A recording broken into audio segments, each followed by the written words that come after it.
You're listening to the WB Download, coming to you from Wieland Builders showroom in Studio 1C. We are a podcast centered around building custom homes, the customer experience of building a custom home, and a really entertaining listen from many great guests and interviews that may or may not have anything to do with building. I'm excited to share with you their voice and their stories that will enhance your idea of the custom builder world.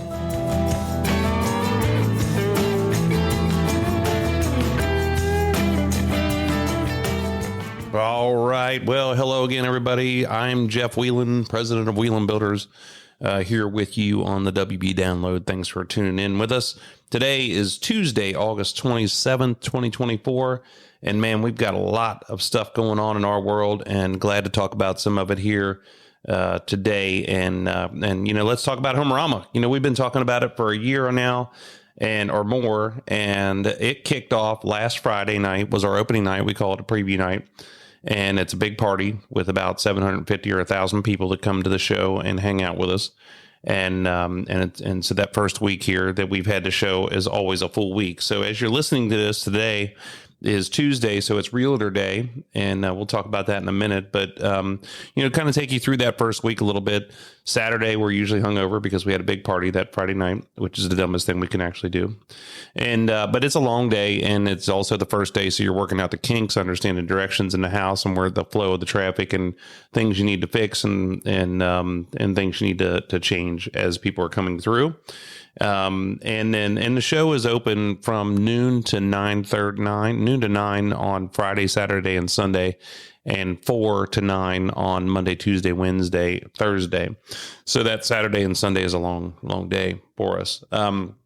Monday morning is the judging. So we bring judges in from our region, from other home builders associations, and we get an architect, designer, builders, sometimes landscaper. It just depends on who we can get to come down, and they walk through all the houses, and they have, it's not really a criteria, but I mean, but we do have specific awards that we're giving away: exteriors, designers, et cetera. So they're all judging on that. And we don't find out the results for that for another couple months. But, so on that Tuesday, like I said, today is Realtor Day, and this is a special day because we host, the realtors during the day, and it's only for the realtors. We feed them and allow them to come through the homes, and this is all in an effort to recognize the needed partnership we have with each other. So it's a good day. A lot of friendly faces there, and a lot of good people to see. This year on Wednesday, we have a lunch and learn with all the builders, and so we'll all be on a panel of discussion in front of folks who choose to come out and ask questions and eat lunch with us. And then from there's a bunch of pop-up days. So it'll be Meet the Builder Night, Meet the Designer Night. We'll have the SPCA there with a bunch of dogs and different things one night. We have Hero Night, where we have firefighters, police, EMTs, military, people like that. You have 18 days of bliss to show off our home, and it's a fun couple weeks.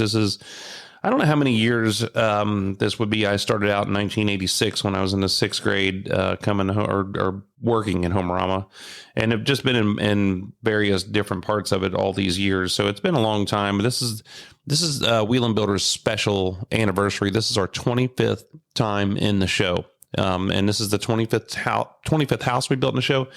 My dad and I have chaired the show many years where we didn't even have a house in the show. And like I said, I was working there when I was a kid, when maybe my dad did or didn't have a house in the show. So our family really has a lot of deep ties to the show. Very important to us, very special to us, as well as the Home Builders Association, which is why we dedicate a lot of time and effort to it. So 25 years is our anniversary for Wieland Builders to be in Homearama of Greater Cincinnati. This show was once the largest and most impressive show in the country. People would come from all over the United States to find out what we're doing here and how we do it for Homearama, and it was really cool. So it's a single site show where the difference is where they do a parade of homes where you can just go and tour homes all over the region, but you have to get in your car and drive. This is a single site show, so you come out, park, go hang out, eat, drink, tour the houses, and make an evening out of it. And, we're working hard to make sure that we keep improving this and keep this tradition going. So, like I said, the show's interesting. It's neat to see. Some guys didn't have homeowners, which means they had a lot of free reign and to decorate however they wanted, design however they wanted, build whatever kind of house they wanted. and do some neat stuff. Some guys sold their home during the build. So they started out as a market home and then they sold it and they had to adjust on the fly and change some of the things that they were doing. And then some of us, like we did, we custom designed and built the home for our homeowner, as you all know, because we had the Dierkers on here on our show, and I've been talking about them ever since. And this is it's such a great opportunity to be able to work with these guys. And I'm so grateful for them, for our homeowners taking the time, putting forth the effort, realizing the benefits of the show, but also having the patience to do this throughout the show. Our designers work tirelessly, making everything come together inside the home. And so many people step up to do this. I mean, our landscapers, Mike Handorf at Sharon Nursery, sends me a text the other night. I mean, he's been out there adding flowers and touching things up and watering. And, when our sod went in, those guys did a shitty job of putting the sod down and screwed it all up. And then we had to bring it back to life. And he comes out and he's like, here's what we're going to do. He's not even the guy that puts the sod down. And he's the one that comes out and gets some fertilizer, starts mowing it. And today, as we get out to the show today, I mean, it just looks beautiful. So I was so upset about it. And as you can tell, but he just kills it. He's adjusting lights out there late at night. We had the ladies from Curated on here on this show last time. And, I feel dumb or embarrassed, I guess, a little bit. I was assuming that they were putting furniture in the house. And all week long out there, these guys are coming in. They're not our designers. I mean, they're people who've dedicated their time and efforts and their money and their product to our house. And all week long, they're coming out there and adding things to the house. They're coming out and decorating. They're adding rugs. They noticed that we didn't have any really decent furniture on the outside of it. Took out whatever was there, put some new stuff in, and I'm like, man, I was just so grateful for them. So it was really cool that they were on the podcast last week. They took their time to do that, and all their efforts put it into our home is amazing. And I'm grateful for them. Wanting to know how I paid them back. And I was walking out of the show last night late, and she said, we need some straw. Do you know anybody who has any straw? And I said, matter of fact, I do. So I brought them 6 bales of straw this morning. And so if that's what it takes to pay them back, why, by gosh, I'll take it. So like I said, I'm just so grateful, to say the least, of everybody who steps up and our team, taking all their efforts and all their time and all their pride. We do so many things that we show off and put it in front of the public. And it's it's a risk, but we have to be confident in what we do. And Homearama is one of them. The Cincinnati Reds opening day parade is another one. There's a number of things that, where our office is located at is another one. And just all the way back down to, my kids showing animals at the fair and how I did that through college and different things that we do. You're on display, and I'm super proud when everybody can step up and take advantage of this. So when I think about a showstopper and a badass house, I think of our staff in a meeting a few years ago, and I asked, hey, what makes our homes so great? When we talk about great, you have to have a reason why and what makes them so badass. And the number one answer was every home we build is for our customer. And if our customer loves it, and that's what makes it so badass. And that's what we want. And that's what we're here for. So to build awesome homes for and with our customers. And this home at Homearama is badass because I know our customers love it. I love it. And this home is no exception to our rule. So thank you again to our team for working hard on this project and bringing it together. Thank you to our homeowners. Thank you to everybody who puts this show together. It's really cool. The show runs from Saturday, August 24th through September the 8th, Sunday, September the 8th. If you're local, please come out and see us, man. That would be great. Stop in, say hi. If you're from out of town, check us out on social media. Check us out online on our website. See pictures of our home and also the details for the colors, for the furnishings, wallpapers, and all of our awesome trade partners and suppliers on this deal or on a link on our website. So go there and check it out and see everybody that took part on it. So thank you again, everybody. On the farm, we've been busy. Man, it just seems like it's gone nonstop. It's crazy busy. But on the farm, we've been building a new pasture. We planted it earlier in the spring, as I told you. So I just got done fencing it last weekend, and we turned the cows out on it, and they were so excited. They were tiptoeing around, like, man, is this really ours? And they're running around, and they're looking at me like like a dog with a toy and they're going to run away. It was just so funny, but they've really been enjoying it out there. And I'm grateful to be able to get that in there because, like I said before, I wish that when I was in college and learning about animal science, I wish they would have taught us more about grass management because I'd screw around with this grass as much as I do with those cows. So we got them over there, and it's pretty cool to see them over there. Cody and Raina I forgot to say, we started calving. We started our fall calves. So Janice, we got a big old, we call her a baldy cow. She's black with a white face and a black eye. She had our first fall calf, and his number will be 2405. And he was born last Thursday night, late at night. And so we're off and running. So we got 5 more to go and for the fall. So the other thing, Cody and Raina are fired up and they're picking out their projects for next year's fair.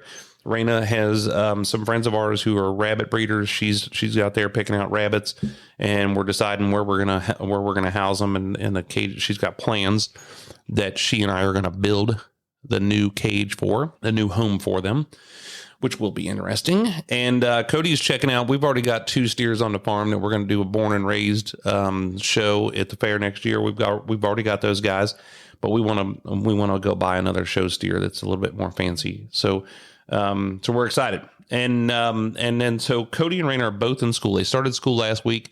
Cody started school last Friday or 2 Fridays ago, and Raina started last Monday. They both are going into new school. So Raina's going into the intermediate school, and Cody was going to the junior high. He's in 7th grade. She's in 5th grade. Cody's been full on football all summer long, and they started their games last week. And then Raina has been sideline cheer, started their games about 2 weeks ago. And she's also got her competition cheer going on. And Shannon says that her car is on automatic pilot, just going back and forth from our house to the school, which is true. So that first week is always an adjustment in school, but busy. So, hey, that's what's happening in my world right now. I know it doesn't sound like much, but it's a lot. And so I want to talk about our guest today. Let's talk about our guest, the great Mark Dierkers from Mark Dierkers Architecture. And you're going to hear how Mark and I have met and how we work together with our team during this interview. And it's going to be really super interesting. But Mark is one of our main architects, and he is a super creative mind. And you'll hear in this interview different things that he does. But, our team and him and his team, we all work well together. We have similar ideals when it comes to these homes and how to take care of our customers and what our customers want. And our process with him is unique. It's fun, it's creative, and it's the basis for all things moving forward when we start out with a new customer. If I can tell you that driving down the road, driving through different places, and seeing different houses and seeing different things online, when you have a horrible architect and a not so creative builder, I guess it ruins it. I mean, I look at some of these houses, and Raina showed me a picture last night at dinner, and she says, "Did you build this house?" And I'm like, "No, I wouldn't have built that house." And it's just these little details where, it's just something simple. It just, this architect, this process that we do with Mark is so crucial because it's what starts it out to make it look so creative and so cool and just makes it a Wieland home when we do these things. So when I talk about custom, this is where it starts at with Mark. So without further ado, I want to bring this guy in here. Let's talk to Mark Dierkers. Let's jump to it. Mark, welcome to the show.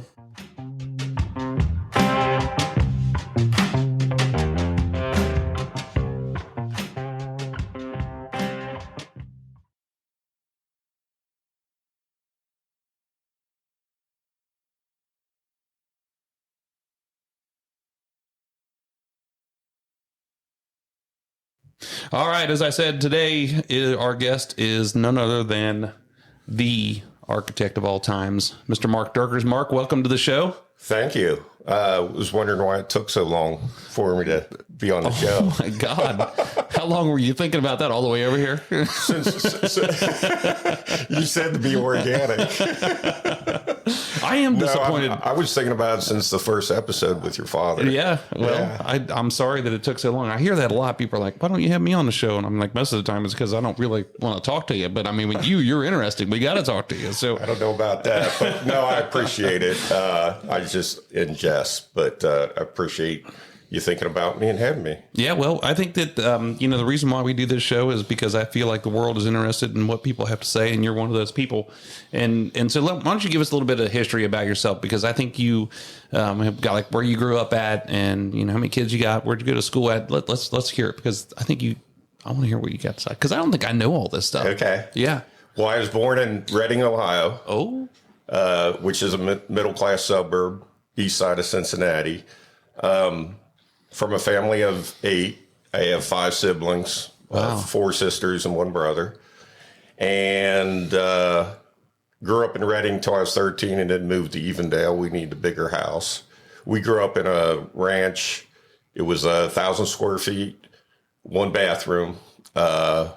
When my mom and dad had my youngest sister, Beth, me and my brother got to move downstairs into the unfinished basement. Nice. And our bedroom was a curtain that went across 2 walls.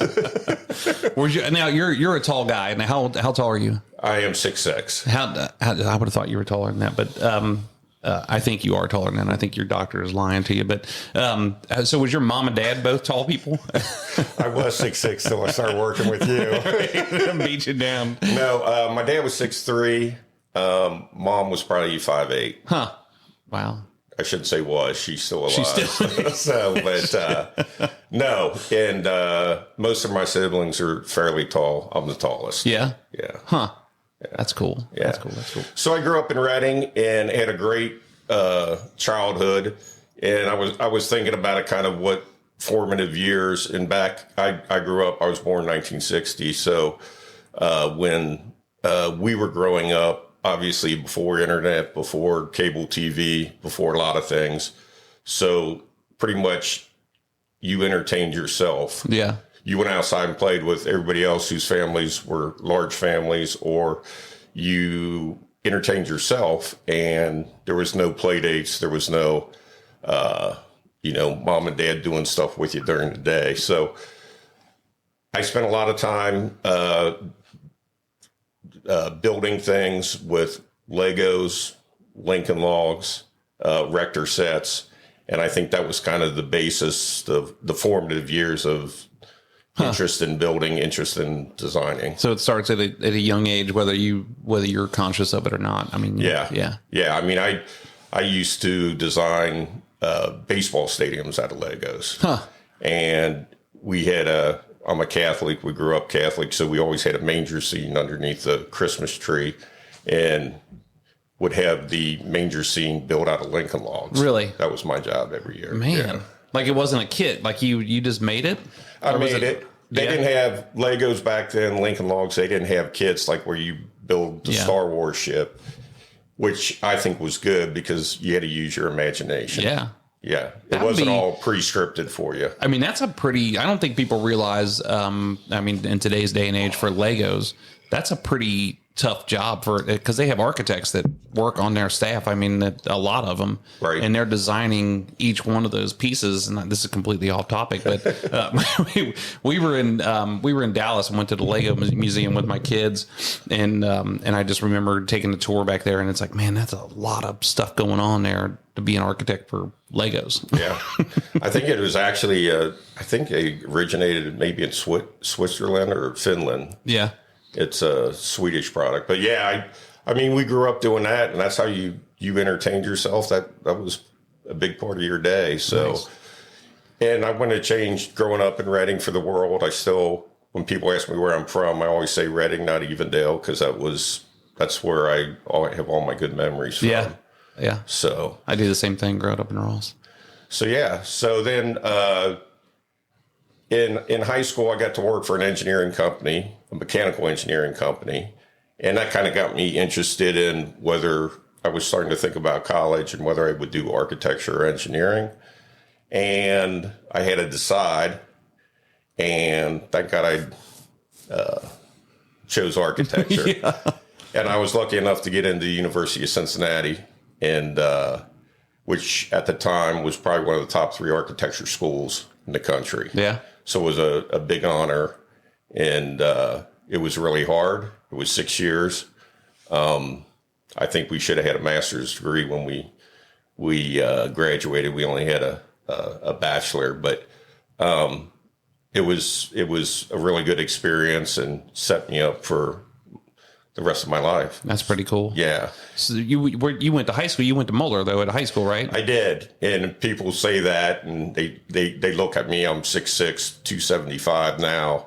And I said, when I entered Muller my freshman year, I was 5'8" and weighed 95 pounds with no athletic ability. No kidding. So I tried out for football and basketball and got cut from both of them early. Yeah. Rightfully so. I don't think in football even made it to pads. But they had, I think when we tried out, they had 140 kids out of 250 kids try out for the freshman team, and they kept 100. Huh. So I was in the bottom. They kept 100 kids for the freshman team? Yeah. Good Lord. And probably only 40, 50 of them played. If that, man. The rest of them were tackling dummies and stuff. Yeah. And I really wanted to play, but they cut me, and I really didn't think about, hey, you can get better, lift weights, do whatever. So I got on with my life's work. Yeah.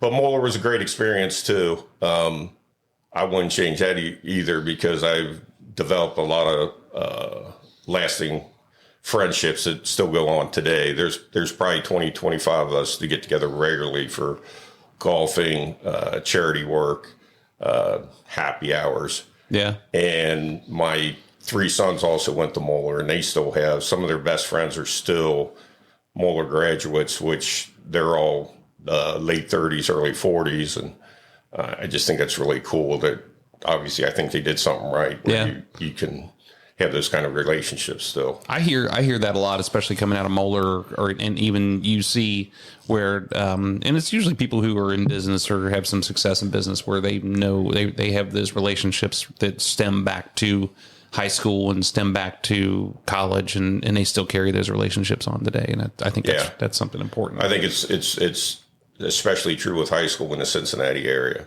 The old joke is where did you go to school? And people say their high school versus their college. Right. Which is, I guess, unusual in different parts of the country. I didn't realize it was unusual. I just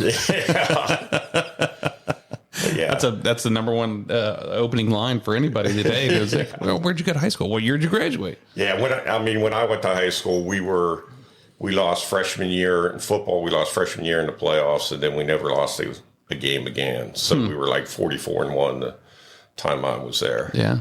But Muller was ahead of the curve as far as recruiting and conditioning and weightlifting and all that. Yeah. Yeah. Still are. I mean, all them private schools are eating it up. But. Yeah. So you're married. You have 3 kids, right? And I'm married to Lisa. We just celebrated our 42nd wedding anniversary last night at the precinct, which is a tradition.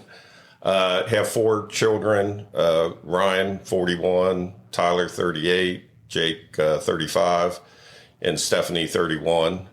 All great kids.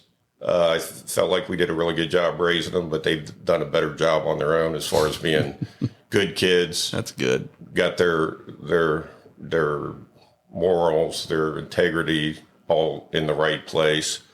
The 3 boys are married, and between them have 7 grandkids and 8th on the way. Wow. And my daughter is general manager at Ferrari's restaurant in Madeira, and she's our bohemian. I don't think she's interested in getting married or settling down. Yeah, well, yeah.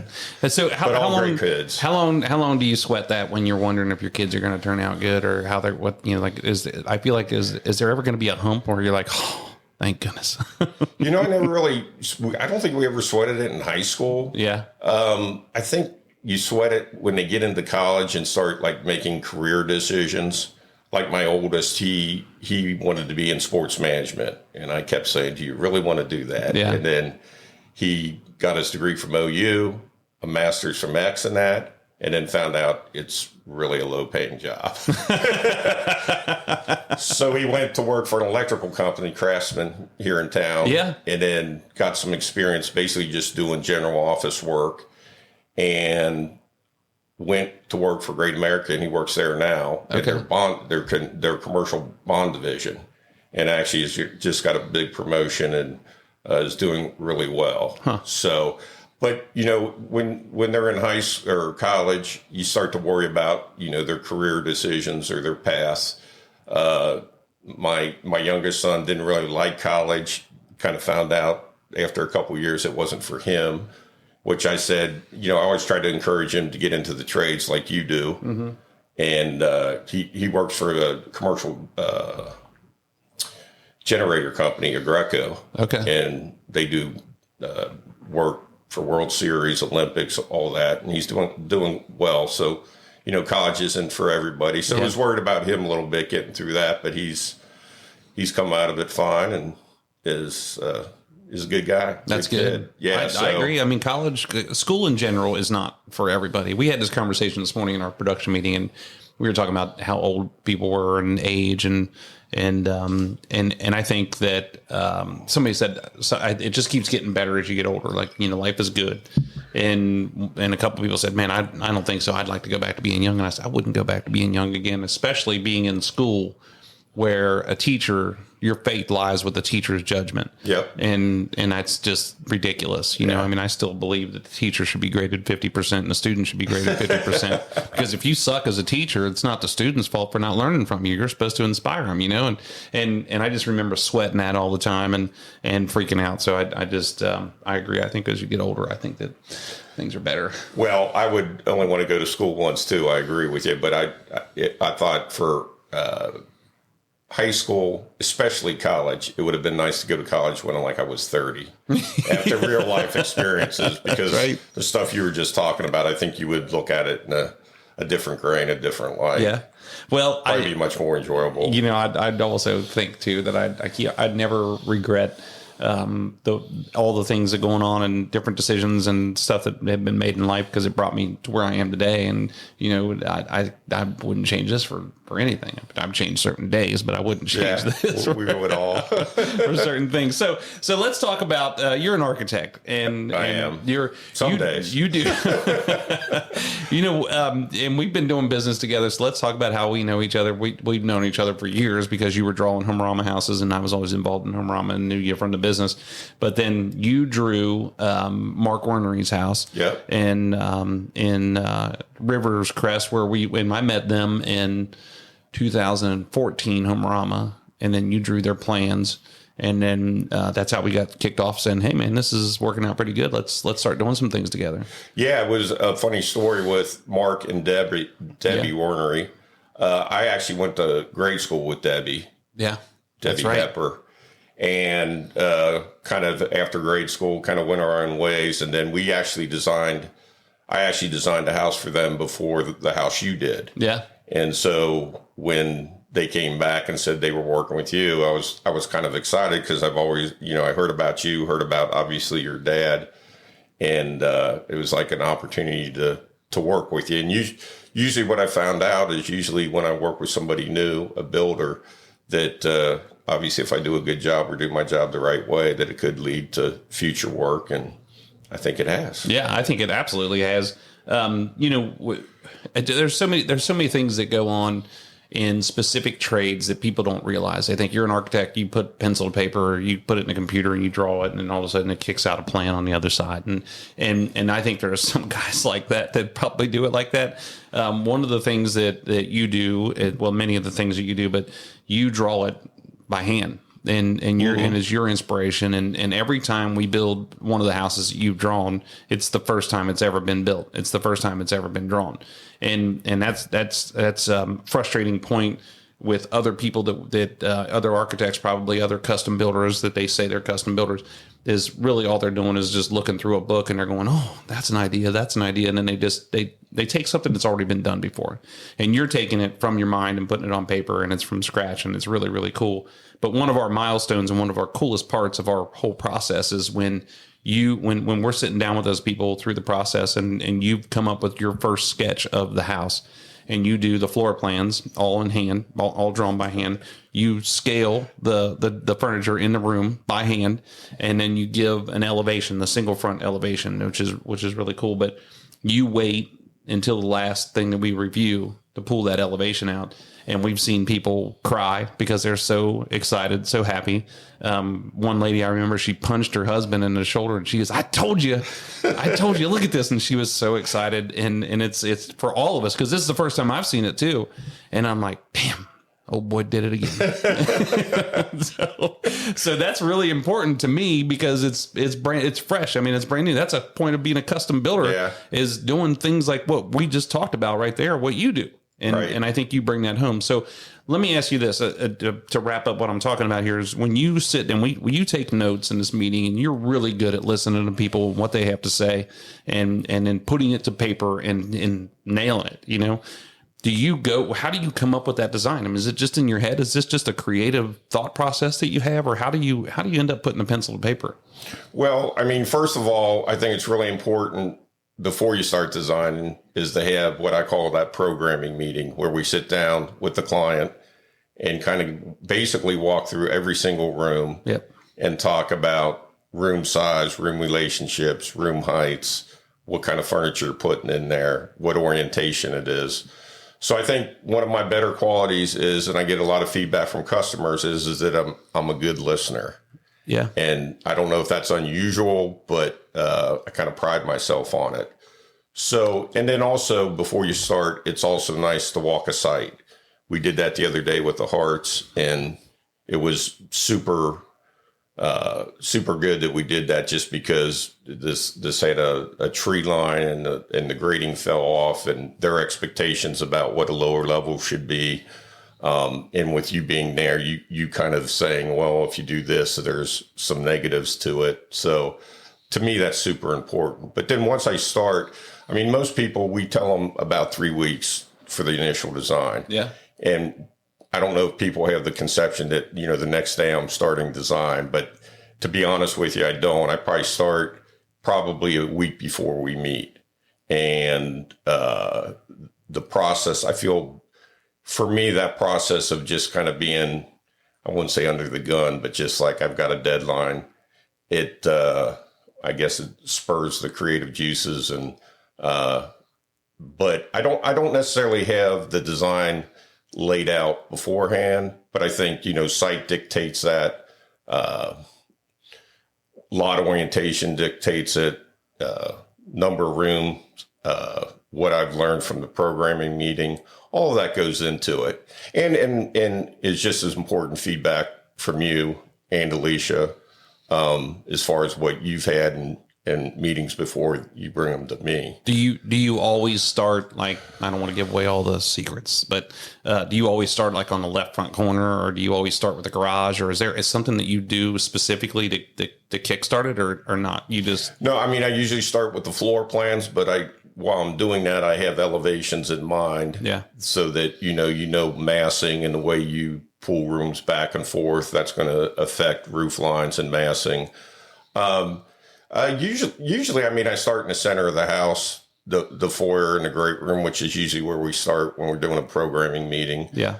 But if there's something very unique about a specific project, I probably would start there, just because it's something out of the norm of what we normally do. Right. Like, again, for Hearts, they wanted kind of this mini bar buffet area in the front of the house.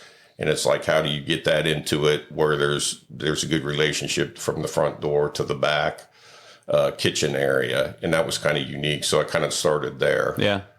But it's a lot of trial and error. I was gonna say, how many times do you put it on paper, you crumble it up, throw it away, or how many different pieces of paper, and you're like, okay, I kind of hit it here. Bye. It might be a couple, but there's a lot of drawing, erasing, rescaling things, kind of, it's almost like you got a rock and you're a sculptor and you're kind of chiseling away at it. And, okay, that relationship looks good, but this doesn't work. So I got to shift things over. It's kind of trial and error.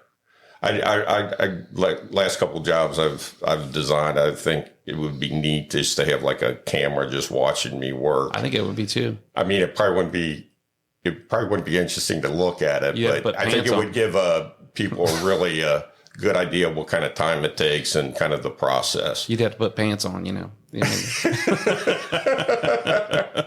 Well, when I design it, sometimes there's a cocktail or two involved. I think it helps you relax and get in the creative juices. Yeah, as long as you don't go overboard. Right, but I do wear my creative. pants. Yeah, don't get too creative. Yeah.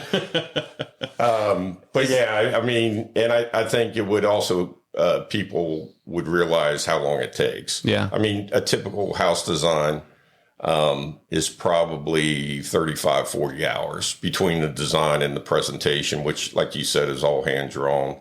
And it takes some time. When I was going to school, we didn't have computers, so I never really learned how to draw on the computer, nor do I think I could, because I think it's a different mindset. Yeah. I think what I found with the computer is people think about they draw what the computer wants, or how you draw with the computer versus how a building goes together or how it's designed. Yeah.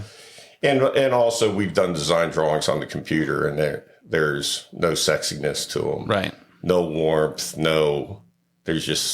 it's just very sterile. I agree. In my opinion. I agree. And that's one thing I appreciate about you. You're probably one of the few builders I've ever worked with that gets really excited about hand drawings, which is good. I mean, I appreciate that you appreciate that. That's not the only thing that I get excited about, things that nobody else in this world gives a shit about. And I'm like, is it the same way with commercial? Like when you're doing those car dealerships, or when you not at all. Really? Like a car dealership, they have what they call a DID book, which is a design intent. And they basically have national architects that lay the stores out. If they're new, if they're existing, they still lay them out, and then we can massage those a little bit. But if you're doing a Hyundai store or a Nissan, they all look the same. Yeah, and that's what they're after. However, we don't, it's usually all on the computer, but there's a lot less emotion. A lot less, the decision making's a lot more straightforward. There's not a lot of angst and second guessing when it comes to commercial work. But it's not the level of design or finishes that what a custom home is either. So what's you talk about that emotion. What's the toughest part about designing homes for people? Is it dealing with the general public, dealing with people in general, dealing with the emotions, or is it actually putting what they're asking for to paper? I don't think that's the hard part. I think the couple of things with dealing with clients is that you always, we always have budget is always, no matter what people want to talk about it, it always comes down, budget is an issue. So I'm very mindful of asking you square footages we need to hit, and, sizes of foundations and wall plates and stuff like that. But it seems like our first sketches, they always come in. If you want to be at 3,000, it comes in at 3,500. Yeah. Well, actually, usually my first sketches will come in at 38 or 3,900. And then I'd try to whittle it away and we get down there. But there are expectations of having everything they want and being at that square footage is not usually hit. And it's always a struggle. You kind of feel like you let them down, but it's kind of a learning process, part of the process of, if you want this, it's this much square footage and how do we get it down? The other thing is the internet and in cable TV as far as their expectations of what things cost. I mean, people probably heard this a million times, but what things cost and also with the internet, and also I found clients now are much more they like to listen to everybody. Yeah. And that's not necessarily a bad thing, but it can be a bad thing because they get a lot of advice that's really not good advice, or advice that's been given from an area of expertise or knowledge. Yeah. And so you kind of have to temper it, temper their expectations about what other people say. that always amazes me. I mean, we're the professionals, and we don't want to walk around with a badge that says I'm a professional builder and you should, listen to me. But we're the professionals. I've got 2 college degrees. I've got 40 years of experience, and you're the same way. But they will soon believe a guy that they play pool with on a Thursday night who's got a brother-in-law's neighbor who is a heating and air conditioning contractor who's taking advice about his shingles on it. Yep. And they're like, well, I heard. I'm like, oh, here we go. Yeah. And you listen to that crap. And I don't know why people are so anxious to listen to the internet or listen to somebody else besides, us sometimes, Yeah. I don't think that's the case all the time. And usually what we find is if they're being like that, then they're probably not our customer. But my brother was just telling a story this morning. He said and we were talking about a customer we had about 20 something years ago. And he said, yeah, that guy called me out there to meet with his landscaping buddy to talk about his shingles on his roof because he didn't like something on his roof. And Mike's looking at this guy and he goes, what do you know about shingles? And he goes, well, I've been around construction my whole life. I'm like, what kind of construction you do? And he goes, I do landscaping. I'm like, you do roofing? He goes, no. And he goes, I'm out of here. I'm talking to you. What the hell do you want with me? And rightfully so. Right. I mean, but you run into that quite a bit. So the internet it makes it tough. But so is there something that if people come down and sit down with you and they want something crazy, and I don't know what that would be, something ridiculous, and can you have you ever just not been able to incorporate it and not been able to do something, or looked at them and say, hey, this doesn't make any sense? Or do you just say, hey, this is what you want, I'm going to do it? There's probably been a few times, but for the most part, I, at least on that initial design, try to give them, to me on that initial design, we're trying to give them what they want. What I feel is right, not only from a function, but in a design aesthetic, and also the input that you have into it, because eventually you have to build it, and you have to build it the right way. Yeah. Not only from a weatherproof standpoint, but a structural standpoint, and from a cost standpoint. Yeah.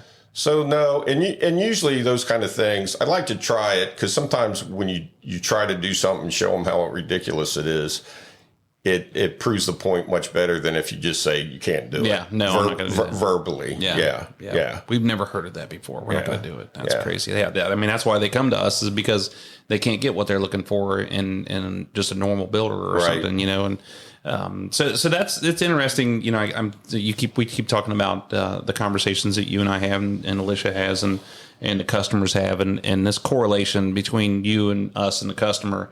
And it's not them dealing with the architect, it's them dealing with us, and you're part of our team. And I feel like that's a really good relationship. But how important is that? I just think about how many times you text me, because we both get up early in the morning and get rolling. I think you get up earlier than I do, but it's still really. I'm usually up at 5 and in the office at 6. Yeah, I usually get up at 5 or 5:30, but I'm not. Most people think we're crazy. Maybe they do, maybe they don't. But I tell you what, and I haven't always been like this. I always wanted to be like it when I was a kid, but we'd go out and get drunk at night, and then we wouldn't be able to get up in the morning. And, it was crazy. But now, I got to do it. Because there's so many things we got going on, and you got to focus on it. I feel like I take more time by myself in the morning to be able to do things, to get things done, and before anybody else gets in there and stuff. But we've talked early in the morning, and it's like, hey, do you want to use a Triforce web joist on this job, or do you want to use a dimensional floor joist on this job, or what kind of plate are we using, or what different, all these different things that we're talking about that. Customer doesn't care. They're talking about, they're worried about their countertops and the room sizes. And so how important is that correlation between all of us and from the beginning of the process to the end of it? Oh, I think it's extremely important. Yeah. And I think I'm a big believer in communication. I wish we actually would have more face-to-face meetings with clients and us the way we used to, because I think things are better communicated that way. But it's very important. And I guess when I was younger, and maybe everybody's like that when you're designing a house, you're like, I'm going to do it this way, and the builder's going to build it that way. Well, I quickly realized that, a lot of my ways are very expensive ways, and then you end up redrawing it, or there's a better way that a builder knows how to do it because they've done it before. So I think it's really important. And as I get older, I appreciate everybody's skill set, and I also really don't want to start drawing things 2, 3, 4 times. Yeah. You don't make money that way. You don't have the time to do it. And it doesn't make for happy customers. Yeah. So I think it's, and I always tell people, even if, whether it's you or anybody else, if you have a builder chosen, is 100% getting them in for that first meeting, that first programming meeting, that first site visit meeting, even if it's a remodeling job. On remodeling jobs, usually the first meeting's at the house, so they can show me what's going on. And I said, if a builder's involved, get him there. So I think it's critical. And I don't think most people realize in that relationship between builder and architect, we understand how we both work and understand how we want to work and how we want to communicate. But, I've been in situations where building houses and the plans don't work. They just don't work. They put things, architects put things on paper and it looks good. There's dimensions missing. There's differences missing. Just things don't stack up the way they should. And either I have to figure it out or, you have to call the architect, get them back out there. I've rarely had ever, that we've rarely ever had issues, like that between us working together. But that's something that I think that if I'm a customer, if I'm just coming in off the street and wanting to get a house built and I'm meeting with an architect, I would just assume that you are going to draw a plan and this guy's going to go out and build it and voila, it's going to be a house, and every time I had one of the customers we're working with right now, when they first came to us, remember they were talking about the barn dominium. Yes. And I think what we realized was they don't want a barn dominium. They want a house that looks like a barn. Yep. And so to speak. And the guy said, one of the first things his brother said to me was, have you ever built a barn dominium? And we were standing in front of another house. And I said, I have not, but I never built that house over there either. Every time we come out here, it's the first time. And so when we're doing that, there's a lot of different kinks, a lot of different things that we're working through that you can't look at it and go, he screwed this up. You look at it and you say, oh, this is an issue. We need to sit down and talk about it. We need to work through it because that's the fun stuff, kind of. Unless it's really bad. Yeah. But that's the point of being a design build, custom build. Yep. You got to work through those details and I think that's important for us to have that relationship to be able to do that. Yeah, and also it's I can appreciate that when there is an issue, and there's always going to be issues. Not every single job, but there's definitely issues. And I think I try to pride myself on our construction drawings. I probably check drawings. Whoever does it in our office, that I check drawings probably 5, 6, 7 times. People don't realize that there's different levels. And, I try to stress to my guys, it's like, you got to check window sizes 2, 3, 4 times. Yeah. Because if Jeff or a builder goes out and orders a window and it doesn't work, it's either Jeff's eating it or I'm paying for it. And plus it delays the job. So I think that's really important. But I also think it's important. Nobody's perfect. And I always try to say that when I'm working with a team, with a builder, with a client, we all make mistakes. Admit your mistake, and then let's figure out how we fix it. Right.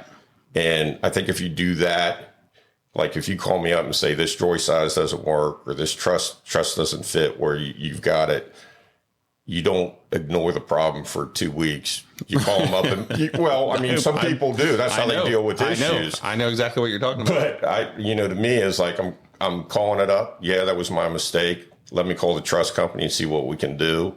I'll do, whatever kind of revised drawings we need to do. Because I know you got to keep that thing moving. You got to solve the problem. Yeah.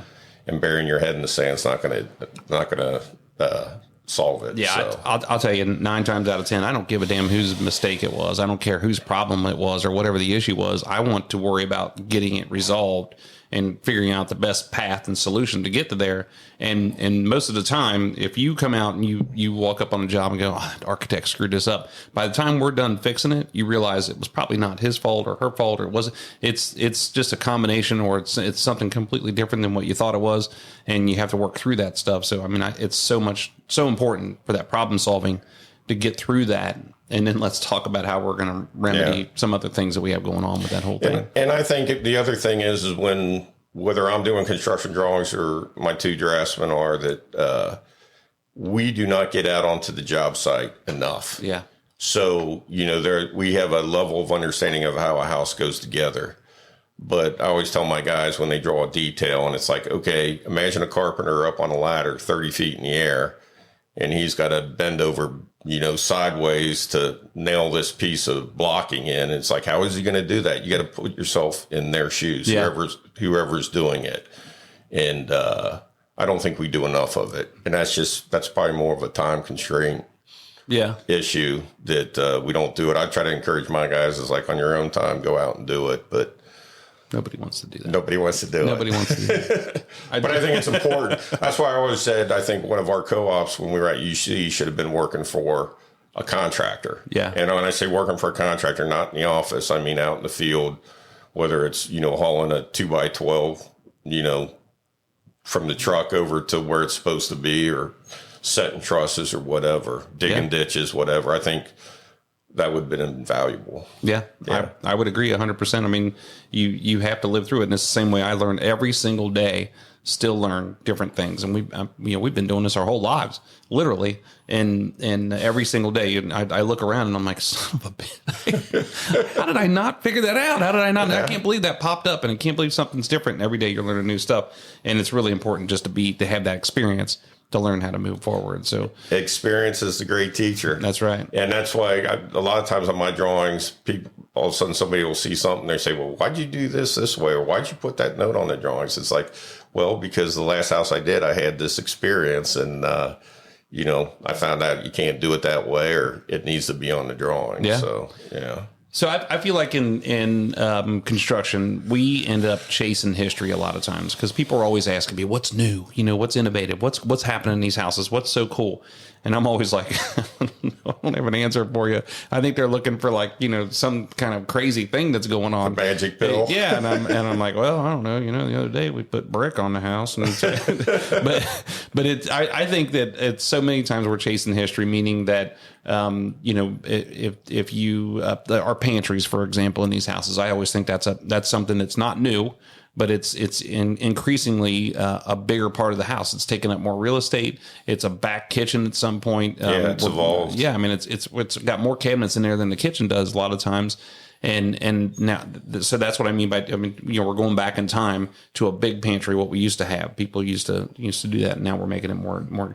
What do you think is some of the most innovative stuff that we've been doing or incorporating into these houses, whether now, or do you remember a time in your career that this was like, holy cow, this is a big deal. This is changing. Do you remember anything like that? Well, I mean, if you go back 25 years ago, nobody finished at lower level. Right. It was a basement. Now we call it a lower level because it sounds so much nicer. But I mean, 25 years ago, nobody did that. Yeah. Or did it very limitedly. Now it's like, it's people are putting 2,000 to 3,000 square feet of finished space. Yeah. So, I mean, more recently, I think there's a big emphasis on, if there's a first floor master or primary, that to do a second bedroom that's set up as a parent suite. Yeah. I call it a parent suite, but it could be, and with today's nursing home cost and people living longer, I think that's a really big issue. And I think it's really, really smart. Now, whether people want their mom and dad living with them or not is probably another thing. Other thing. Yeah. But I think that's one of the things I've seen. I mean, we've always done like secondary bedrooms, but I'm talking about for parents to live in, where it's the bathroom's almost like a primary bathroom with walk-in closets and possibly like a sitting TV room area that, at night they can go in there and kind of have their own space. Yeah. So I think, that's big. Obviously, ADA accessibility with people living longer, not only for parents, but also for themselves. They're looking down the line of, hey, I'm going to be in this house. This is a lifetime investment. That, zero clearance showers where they can just roll right into the shower with no curbs, 3-foot doors, even things like lever handles and stuff like that. And obviously, the formal living room and dining room have been gone for 10 or 15 years. Right. Every once in a while, we'll do a formal dining room if people entertain a lot or have big families. But the formal living room is I haven't done one of those in a long time. I would agree, but again, that got switched over to maybe like a hearth room or something like that. And Yes. and we're like our Homearama house this year has a dining room in it. Yeah. and Which is kind of really cool because it's a defined space, but it's also on the back of the house versus the front. Yep, and it's got a fireplace in it, and it's gonna be like the whole, that was our inspiration essentially for that whole deal, was to start with that area. I mean, they have a big family, they have people that are always coming over, and they wanted to start with that entertainment area and then come forward. But it was a hearth room entertainment. It ties onto the pantry. It almost walks right into the primary suite. I can't get used to saying primary. I mean, we are so used to saying master, and I just think that's the dumbest stuff in the world. But things like that. I also think that, when you're talking about those basements, I think about the size of the houses. And if you've paid attention to our social media in the last couple of weeks, we've gone from my dad's first Homearama, and we're taking it all the way up till today. And Leanne's been putting that stuff on there almost every single day. And there's been some other builders who have tried to recapture their history, but they don't have the same history. So I think that it's funny to watch that stupid shit go on. But you can see our houses, and you can see that they were like normal houses, just kind of cool, Yeah, and now I feel like the houses that we're doing, they're so cool, they're so unbelievable, the things that we're doing, but they're huge. I mean, there's big room sizes, everything's just more grand. And I think that's what people are looking for, and for us anyway. I mean, did you see that change come along? I mean, were you always seeing these big grand houses, or was it, people were living in more normal houses and just doing some cool stuff? I mean, I started in 82, so I think they were always bigger than the normal house. Yeah. Obviously bigger than 1,000 square foot ranch that I grew up in with one bathroom for 8 people. But they definitely have, the square footage and the expectations have definitely exploded, I think, over the last 10, 15 years. Just for instance, secondary bedrooms, kids' bedrooms. It used to be you would do a hall bathroom, and maybe the big flex on that was you put 2 sinks in one room and the bathroom and the toilet in the other room. Then it went to just maybe a hall bathroom and a Jack and Jill, where they had their own vanities and shared the toilet and the tub. Now it's pretty much standard, for the most part, that every bedroom has an ensuite bathroom. Yeah. And people's expectations of, none of my kids' room, if they're brothers, they don't share bunk beds. Everybody has their own bedroom. I would imagine that's because that's the way they grew up, and they were like, I don't want to do that. I don't want to have my kids do that same stuff that we do. And they want them to have different luxuries than they didn't have. But I also think it's, it is. But I also think it's, I don't know if my neighbor has it, so I have to have it too. Yeah, and it's nice. Well, it is nice. I mean, we're in the business of building nice stuff. I mean, that's what they want. Maybe I'm a little jealous because I never had that, but there's also some social things, some bonding things that, when you shared a bedroom with your brother, there was some bonding going on, and like making lifetime memories that you'll never get rid of. Right. But, so that's a question I was just started thinking about. Did you always build or design big custom houses, or did you ever do more of like production style houses or a smaller scale or anything like that? Well, like I said, I worked for an engineer in high school.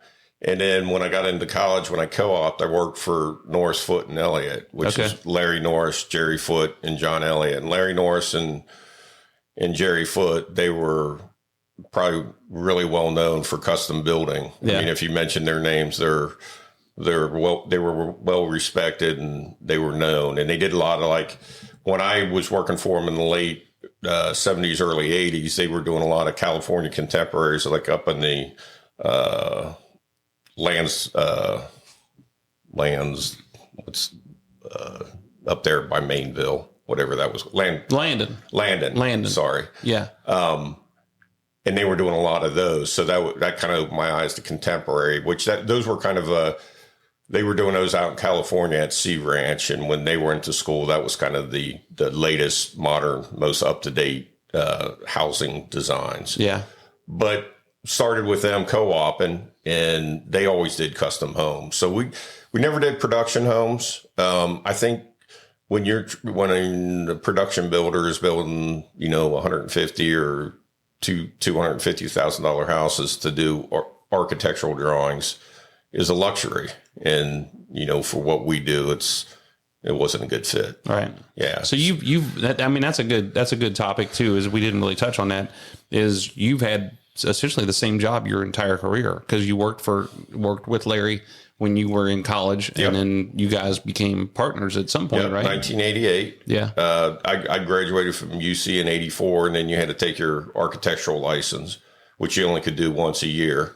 And there was 9 parts. Yeah. So if you passed 6 parts, then you only had to take the other 3 parts. And so it took me a couple more years to pass all the phases. But once I did that in 88, me and Jerry and, Larry had separated and started their own companies, and I went to work for Larry and became partners. And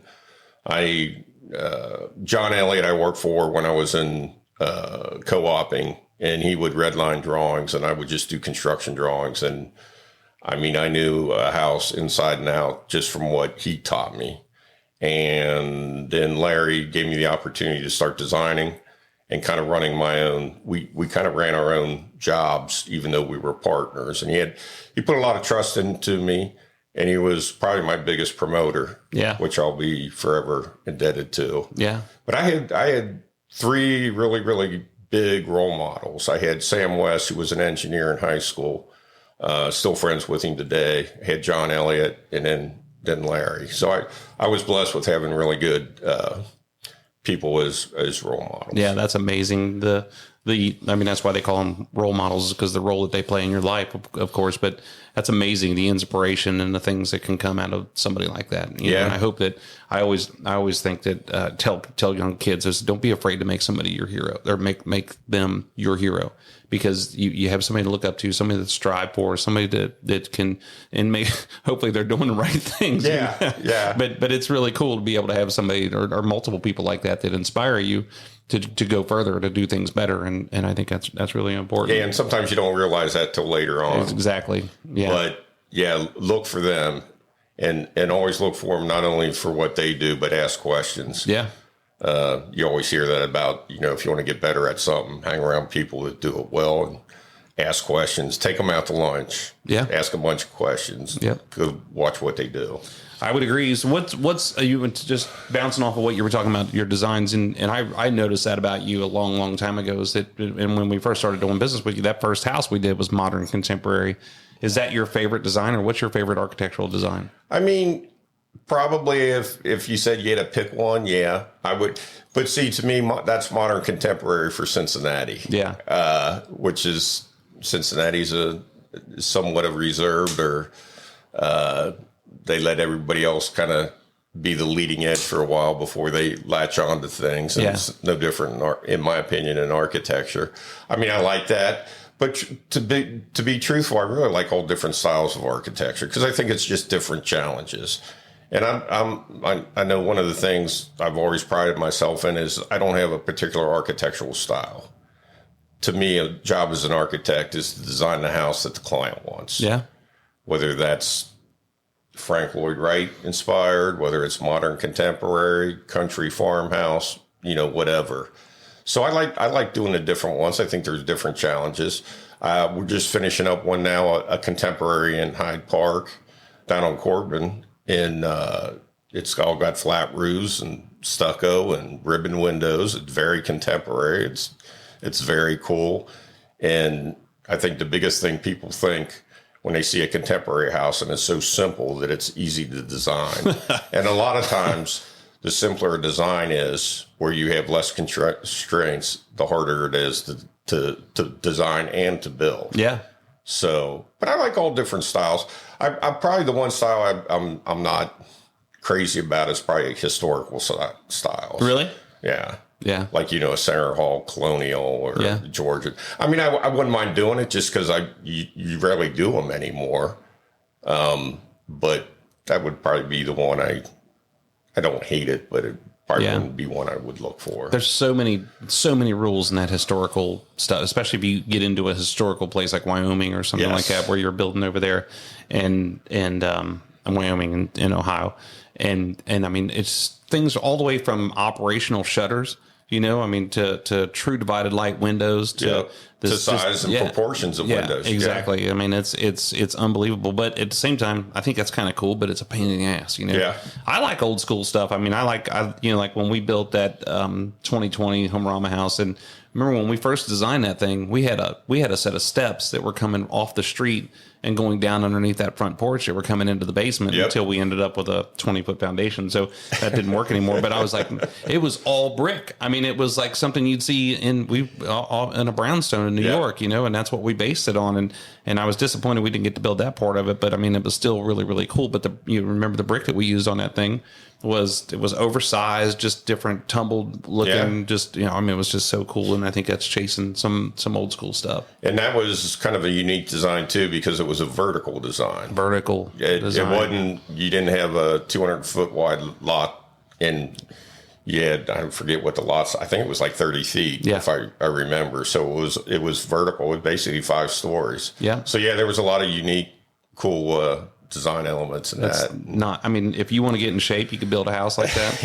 I remember towards the end of that house, the designer that we were working with, which was the homeowner's daughter-in-law. Yeah. We'd be in the house, and we worked on that house 24 hours a day because it was COVID, and we were trying to get it done, and we built that thing in like 4 or 5 months, and one of us would be somewhere else in the house, and we would just be on the phone because I'm like, I'm not going to go looking for you. This is ridiculous. You're climbing up those stairs and trying to get to different places. So what's the coolest Wieland house? And we got to be worried about people listening to this podcast that are homeowners, and we don't want to offend them. But what's the coolest Wieland house you think you ever worked on? Do I have to pick one? I mean, you can pick them. Like, let's talk about all of them. Okay. Well, the first one that comes to mind is the 2018 Homearama up in Heritage Hill. Yeah. And I just think I really like that house. Well, one, it had a couple unique features for me. It had the front porch that you came off the dining area, and it had a fireplace in it. It was really decked out. It wasn't just a 8-foot deep porch, but it was a sitting porch where you would really hang out. Yep. Kind of an old style porch. And the architecture, I call it Southern.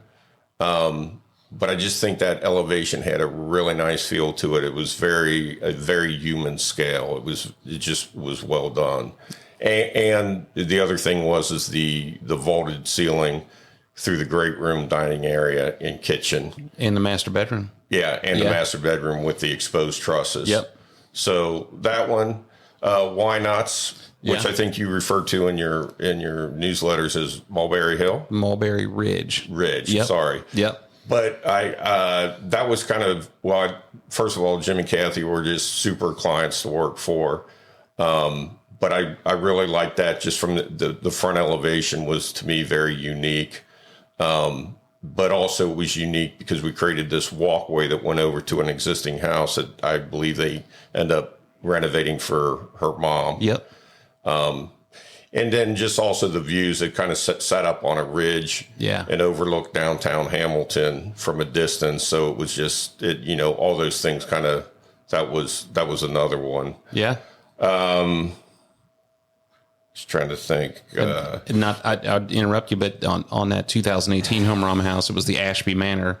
And one of the cool things about that little side note is that house was the #1 most viewed house on Houzz in the world for like 8 months. I did not know that. That's like, if people don't realize what that is, that's so badass. We got an award from Houzz for it. Hopefully you got royalties from it, We too. didn't get any no royalties, but got a little pride factor going on. Yeah. And then the other two, one, Savelli Tate. Yeah. Kind of a smaller house, but it was unique from, it had just shed roofs. So it was a little bit different design, a little bit more contemporary, kind of a feel that a lot of houses have nowadays. But it was also unique that as you entered the house, the views were on the front of the house because it overlooked a lake. Yep. So it was kind of, we were reversing the plan. Even though you came in the front still, you were reversing the plan. And so that was kind of unique. It was very unique. Yeah. So I like that. Again, we talked about it before, about a different kind of unique design challenge. Yeah. Which that was. And then the last one was actually, and I'm not trying to stroke you here, but this your office building. Nice. Yeah. Yeah. I mean, walking in here today, I don't get over here that often, but just walking, it's so well done. And for it being a commercial building, it has this barn residential feel to it, and just with the colors and the openness of it, and that it's well done. Yeah, thank you. Yeah, I think I remember I called you one time and had you come over and look at something, and I was like, did we do a good job? Does it look good? What do you think? What do you think? You know, yeah. And I love this office, but I mean, you know, we spend so much time here, and we get so many compliments on it because it's so visible from everywhere, from the highway and everything. And but you know, I mean, I remember when you brought that, because I was the customer, you know, which is different than normal, and you brought that first rendering to me, and we sat down and looked at it, and I was like, oh my God, I can't afford to build this.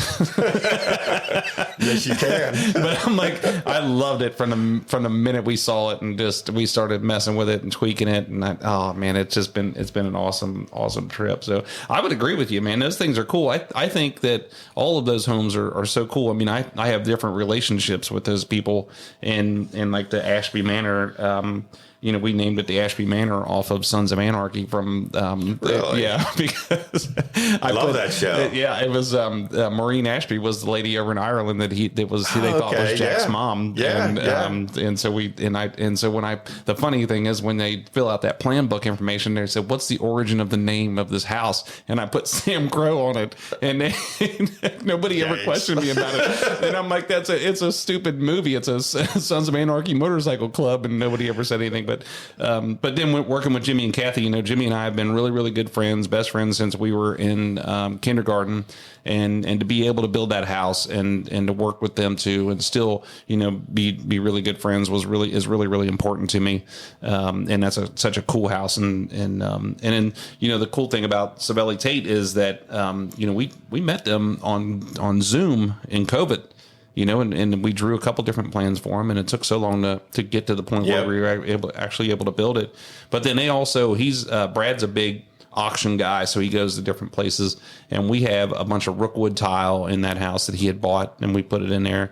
Some different paneling that they took that looks like it came from like the old spaghetti factory. I mean, there's so many cool things about that, just those little touches that you put in there. But you know, I think about a lot of these houses that we build, that some of them that I have memories on because they were such a challenge, you know, and Ed's house and that 2020 Homearama house was such a challenge to build. Yep. I've never built anything like that. And it was a 40-foot lot with a 30-foot footprint on it. And you're going 5 stories tall. And I just remember the carpenter's like, come up here and look at this one day. And we got up to the top, and I'm like, nope. I'm going back down. Just take a picture of it and send it to me, because I mean, it was you're up there, man. So that was crazy. Yeah, I say that. I know we're known for the dramatic staircases, and that was one of the first. And that's right. When you look down that staircase, you're looking down 5 stories. It was it was intimidating a little bit. It's crazy intimidating, because it's like 55 feet from the top floor to the bottom, and you can see all the way down to the bottom. And but you know, that's a good point that you bring up, because we pride ourselves on that staircase, and that came from you. I mean, you're the one that started it, and then when we built it, and it's like, you know, in the beginning, I'm like, this is ridiculous. This thing doesn't work, and then it's like, well, it's because you have to think about it. You know, I mean, you have to put it together, and you're putting, you know, 10 different steps together to make it work. But that's a really cool point. That's a focal point. I remember in 2011, we built a Homearama house for some folks, and the first thing they said was, we don't want to see the stairs, because they all came from production houses. You know, I mean, when they first got married, and when you walk in the front door, the stairs are right there, and they go straight up to the second floor. And that's you know, kind of the way those plans were made. And they were like, we don't want to see it anymore. And okay, well, we put it around the back of the house. We did that a couple different times, and then we're like, man, let's make this thing like the focal point. Right. And you make that, it's old school. I just remember, when I say old school, I just remember in old houses, and that Ashby Manor had it too, where the stairs don't touch each other if they cross back, or if they're straight, if it's a straight run, so to speak, it doesn't touch the wall. You know, there's still a gap in there. And I think that's old farmhouses, old houses that back in the day that would do that. And it just, historic houses. Really, really neat. No, I agree with you. There was a period there where nobody wanted to see a staircase and to tuck it back. And then, but I think with us bringing it back into a focal point, it wasn't just a standard stair either. Right. Like you said, it was a wraparound stairs, or it felt like it was floating. So, yeah, I think even though it came back in the front, we still put our own twist on it to make it unique. And again, you're chasing history with that, because, you know, I can't remember which house it was. Maybe it was the 4th or 5th house I ever built. and it had a big curved staircase in it, and we had to build all the walls out of it. And I mean, and it was a big deal. But one of the craziest things I saw them do was they brought the handrail out and as straight as a board, so to speak, when they bring it out, and they put it in this bag, and they super intensify this moisture in this bag with heat, and they steam it, and then the guy just sits there and keeps messing with it like it's a piece of Play-Doh, and twists it and has it, and then he takes it and keeps putting it up on a rail and bends that whole thing on site with the banjos and all of that. And I was like, man, this is wicked cool. Yeah. And I think that's one of the things that inspired me when I was building those houses, and my mom or my brother and my dad were building the production houses, and I'm like, this is where I want to be. This is the kind of stuff I want to do, is build these cool houses and do stupid tricks like that. And I had no idea that's the way they did those handrails, where they did it on site. Yeah. But it makes a lot of sense. Yeah, it does. Yeah. But man, that's a craftsman. That's pretty cool. So let's think about what advice would you give to a homeowner that's saying, hey, I'm thinking about building. I mean, besides calling Mark Dierkers, who Jimmy and Kathy named you Markitect. Yes. That's the greatest ever. I had a client recently that started calling me Markitecture. Really? And I said, you tell him it was already taken. She was so proud of it. She thought of something original. And I said, it's been there, done that already. Too bad. Kathy Wynant and Jimmy Wynant figured that out. What advice would you give to a homeowner that's getting ready to think about building a custom home and trying to find an architect? Well, I say do your research, and by research, obviously you can go to a website. I actually am a dinosaur and I don't have a website, but I've been blessed enough to have reoccurring clients, which I think is the best kind of advertisement anyway. I never realized that. Yeah. But I would say you can go to their website, but you really need to talk to the clients of the architects to kind of get their perspective on things. And obviously some architects have a certain style. So if your style of your house is not compatible with what he does, obviously you need to look elsewhere. I think you need to kind of investigate what fee structure or how an architect works. Some architects work on an hourly basis with no end in sight. Some work on percentage of construction costs, which could be anywhere from like 3 to 7%. And some work on a fixed fee, where, like me, if I work on a fixed fee, it's from basically the day you hire me till the day we get you a building permit. Right. And then if you want me involved in the construction process, then I usually work on an hourly basis, because that varies. That can vary all over the place.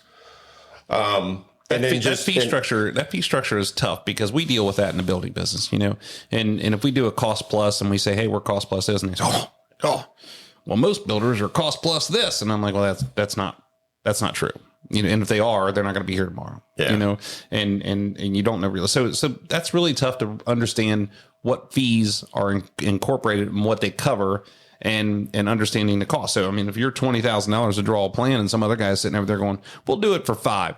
Well, that's no way that you're getting the same exact thing. There's just not that much variance in these things. And if a client comes to me like that, usually if a client wants to start using another fee that they have to influence my fee, I usually say, well, thanks, but no thanks, because that's just an indication of other things to come. Right. That's a precursor. But I mean, I've been doing it since 1980, so I have a pretty good feel for size house, the lot, and what the expectations are of how long that's going to take. And quite frankly, I mean, I like to work on a fixed fee because I think it puts homeowners more at ease. Yeah. Obviously, working with them or a builder, they know what they're getting into before they hire me. It's like buying a car. So I don't mind doing that, but I'm not going to quote your lowball fee, because I know, you just can't do it. Yeah. I mean, we essentially on a 3,000 square foot ranch with a 2,000 square foot lower level. I mean, I probably have 200 hours in that. And probably draftsman's time have another 200, 250. Yeah. So when you start timesing it by $200 an hour or $135 an hour, we could never get that kind of fee structure. Or $10 an hour, $3 an hour. That's what I feel like. I'm like we were having this conversation the other day about when we talked to you about it, about saying, hey, maybe we should start thinking about. And my Builder 20 guys do a lot of the same thing. That you have to maybe put an hourly rate on our time, because we have a house that we're building up in Oxford. The customer brought their own architect in there, and they decided to finish the basement, and they had a future set of plans for the basement. So I called the guy up and said, hey, they want to finish the basement now. I need you to finish the drawing. He goes, well, it's already done. I said, no, it all says future. I have to turn it into the building department.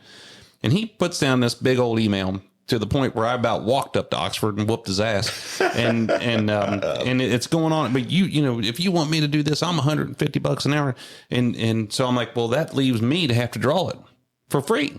Why am I discounted on my cost and my time value and all those things? Because you, who the architect, who has a pencil in your hand, doesn't want to draw it. That doesn't make any sense. So I think that hourly rate is really, really important to understand the difference between hourly rate and fixed cost.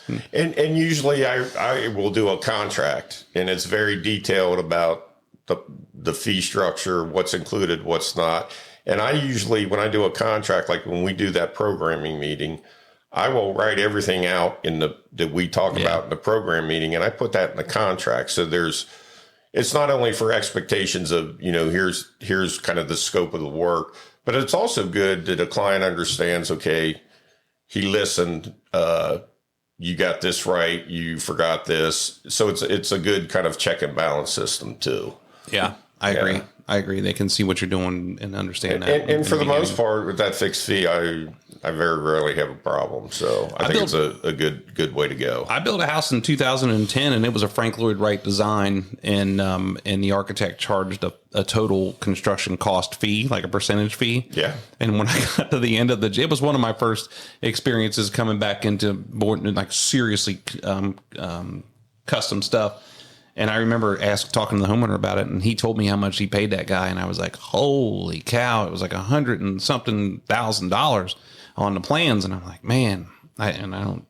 Yeah, there's a few architects in town that do it on a percentage, but they want to be involved from selecting a lot to designing the house to doing all the shop drawings to being at every construction meeting. Yep. Kind of the liaison between the homeowner and the builder.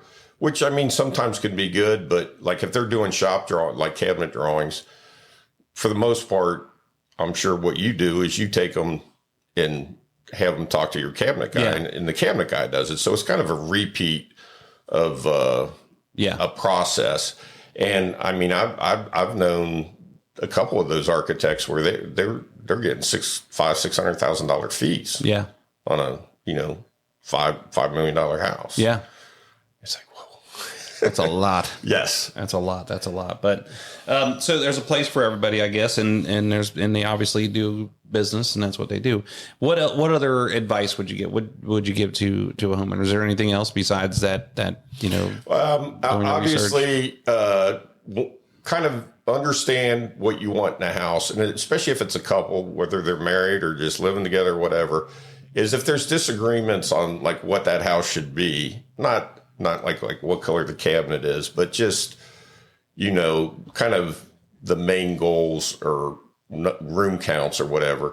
If there's disagreements, if they can kind of work that out before they come in, because we sit in a lot of meetings where there's like, they're looking at each other and they obviously haven't talked about it or haven't agreed on it. And to me, that's stuff where if they have a kind of a clear definition of where they want to go, that helps out. And also inspiration photos are good. Now, it used to be 25 years ago, people would put together a binder and they'd cut out magazine photos and take pictures. And, you would have 5 pictures of the kitchen. And now with the advent of Houzz and Pinterest, they come back with inspiration boards, and we always try to warn them that I like kitchen pictures, but don't come back with 80 of them. Yeah. And also try to realize when you're looking at a kitchen picture in your inspiration, if that kitchen's in a $7 million house and you're building $1 million house, it's not apples to apples. So it's like kind of streamline your inspiration photos and make them realistic to what what your budget is Yeah. too. And also one of the things, and it's probably, I don't know, the last couple of years, I feel like we used to, when we did that programming meeting, nobody had cell phones, laptops, whatever. And now as soon as we start talking about something, everybody gets on their cell phones to look at pictures. Yeah. Which is good in a way, but it's also bad in a way because I think it distracts from keeping focused on the conversation. Yeah. And it kind of, it gets me frustrated a little bit. So You know what? That's a good point that you say that, because I always bring my iPad in there and I'm like, I'm bringing this because I want people to see these pictures of what we're talking about, so I can use them as reference. And if you feel like that's pulling away, then we need to know that, and we'll say well, leave when that you usually behind. bring up a picture, it's usually because they've seen your house, or like if we're talking about a specific, like those staircases that we do. You usually you're pretty focused when you bring a picture up. A lot of times when clients are looking on their phones, they're searching all over for the place for something, and they can't find it, or they bring up 10 different pictures, and it just, to me, it kind of takes away from, we kind of get off the points. I think that happened. Focus. I think that happened the other day when we were in that meeting, or in a meeting that we had with a different customer, and I remember it went from looking at a front door to, what about this? What about this? I'm like, and that's a good point. That's exactly what I'm talking about. It's the first quarter and you're throwing a Hail Mary. That's exactly what I'm talking about. You know, I think one of the pieces of advice I always tell people when we're sitting down talking to them, when we're trying to get to the next phase, which is be meeting with you and drawing the plans, is don't fret about what you have going. Don't fret about what it's going to look like. Don't fret about how it's going to lay out, because you're the expert, you being Mark Dierkers. And I tell them too, don't look at me to do it either, because I try and draw a little. You've seen my drawings, and everybody makes fun of them. I mean, I know you're a builder, right?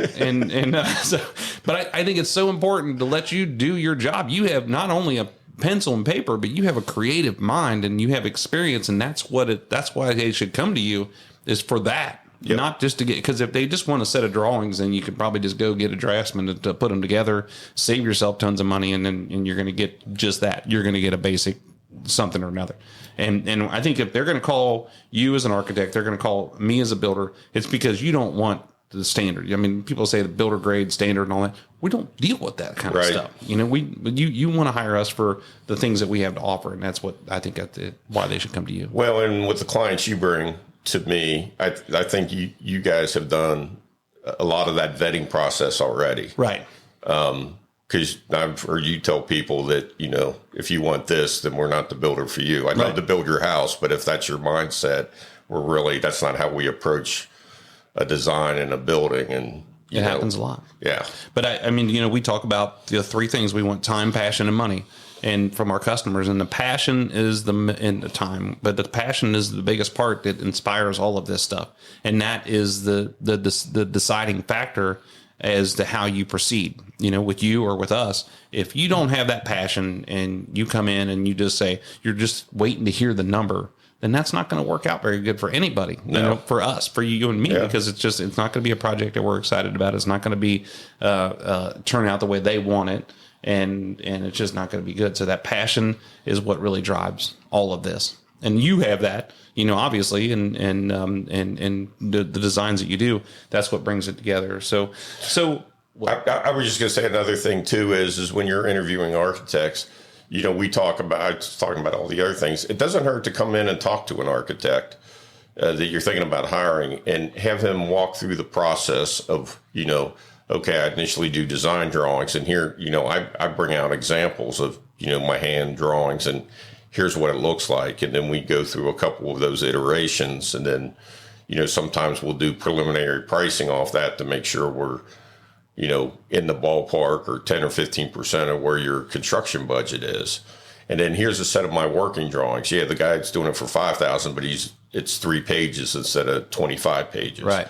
So I think it's good to interview architects too. The other thing I used to do, and I wish I could still do it, but the everybody having websites now kind of eliminate that, but I don't think it's the same experience, is we used to set up house tours. Okay, what kind of house do you like? I like a contemporary brick, you know, great room that's got a vaulted ceiling. So I used to call up clients and we would set up home tours with them. Yeah. And to walk into a 3D, the actual house and see it, is to me still different than what you see in photographs on a website. Yeah. And also you have the client there that has worked with me and, has experience of how that process went. And they can lend their thoughts to it too. Yeah.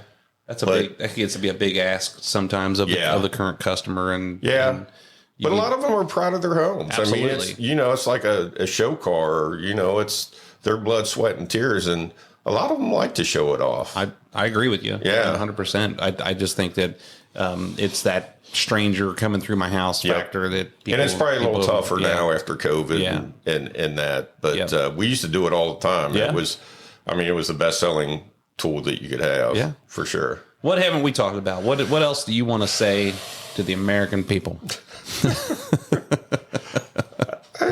I think we've actually covered it all. I think we've said it all. Yeah. I think we have. Yeah. I think we have. No, I mean, I enjoy working with you guys, not only you, but your whole team. And I really appreciate the fact that you guys have respect for what we do. And I appreciate the fact that you guys give us freedom to do what we do. You'll give your advice and your expertise, but you are, to me, not overbearing at all as far as micromanaging everything.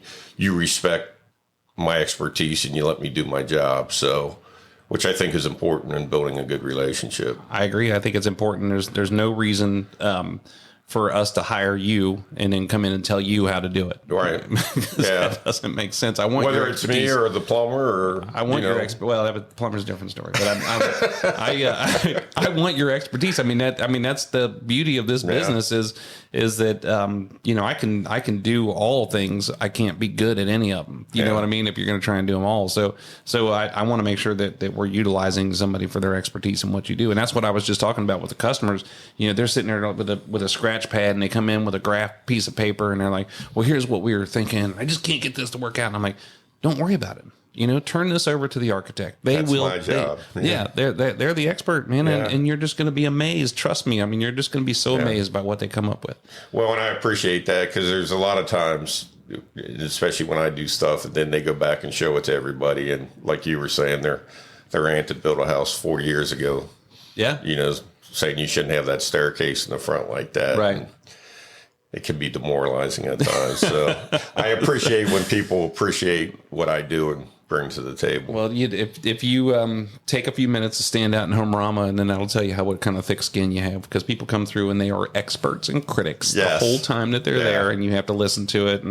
And most people are very, very pleasant and kind, but it's funny how people can. You got to have thick skin to be able to do things and put it on display like this. I think as you get older, though, that kind of rolls off your back more. I know when the first couple Homearamas we did when I was 30, it was like you were just tuned in on every single thing everybody said. And wanted to win every single award. And you realize sometimes it's subjective versus objective. Yeah. So as you get older, you value people's opinions that you're close to and have expertise, and the other ones you just let them have their say and I agree. Let them roll it off. I agree. There's no such thing as turning the other cheek. For me, there's not, and I can't remember who I was talking to one time. They're like, "You hold a grudge for a long time," and I'm like, yes, I do."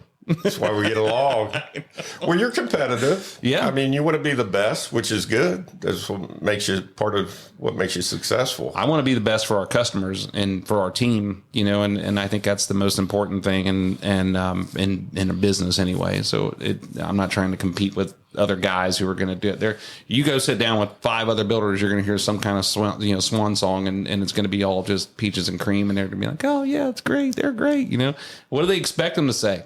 Yeah, I want to be the best. I want to be the best for our customers, and we talked about that. We had that discussion in like last year or 2 years ago in one of our team building meetings, and we were talking about what does it take to build the greatest house or the best house or on and on and on. What's the cool the greatest house we ever built was the one for our customer, because it was their house. That was the best one, and that was what they wanted, and we provided that for them. And and I can't remember who came up with that. And we're like, man, they're right. That's it. Yeah. There's not. I would agree. Yeah. So yeah, that's why when you were asking me about what's your favorite style of architecture, I feel like all the projects are important. Yeah. That's why I still do sun decks and screen porches and stuff. I mean, I used to do those on the side when I had 4 young kids and tuition to pay for. I mean, I'd be drawing those down on my basement, making side money. And I still have kind of a passion for it because to me, they're just as big as the challenge as designing a big custom home. And the people are just as appreciative of what you do in the design as they are in a custom home sometimes. So that's right. Yeah. That's right. Well, if you want to see some of Mark's work, and you can always go to our website and check that out, and you can come out to Homearama, which opens up on the 24th of August, and we'll be there for a couple weeks, sitting there, talking to people, waiting for you to come through and see us. But Mark drew the Dizard's house, which people will hear me give an update every time we're on the podcast here, which this podcast might be my last update because the show will be started. Yeah. And so next Saturday. So it's been a fun adventure. But it's a really cool house, as always. And so it's going to be cool for people to see it and put it on display. I just want to say thank you. Thanks for being here. Thanks for taking time out of your day to be here. And thanks for being part of our team and doing an awesome job. And we're also grateful for you. And I'm always grateful. And when I refer to this team, it's everybody that works here, not just the employees of Wieland Builders. And you're one of those guys. So I appreciate you. Well, thank you. And I enjoyed being here. And it was, I was stressed when I was coming in here thinking I was going to be a nervous wreck, and you put me at ease very quickly. Yeah. A couple old friends just talking. Yeah. Yeah. That's the way it should be. That's right. That's right. Thanks again. This is Mark Dierkers. I'm Jeff Wieland here on the WB Download.